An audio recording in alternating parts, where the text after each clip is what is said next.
Pologne, porte d'entrée de l'Union européenne et de l'OTAN. Des frappes russes à 20 km de la frontière ce week-end. Le président ukrainien réclame toujours une zone d'exclusion aérienne au-dessus de son pays. Seul moyen, selon Zelensky, de préserver l'OTAN des roquettes russes. 2 600 000 Ukrainiens ont déjà quitté le pays et 10 000 sont arrivés en France. Une poignée même jusqu'à Senlis en Picardie où s'est rendu Arthur Pereira. Depuis une semaine, l'école Notre-Dame du Sacré accueille 7 petits Ukrainiens pour des cours de français accélérés. Reportage. Je m'appelle Camille, j'habite en Ukraine, j'ai 9 ans. Parfait! Assise sur un petit banc en bois, Camilla joue avec ses tresses brunes. Avec sa sœur, elles font partie des 7 enfants ukrainiens arrivés en France lundi dernier.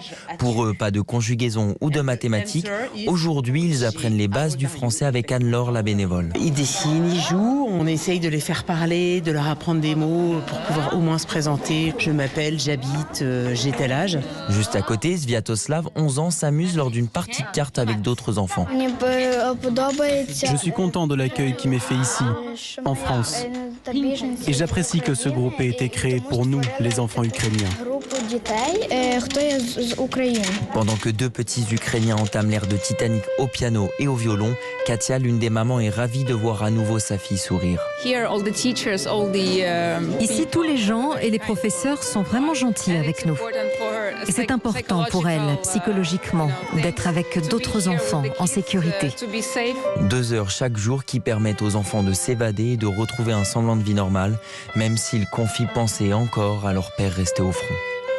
Le reportage d'Arthur Pereira.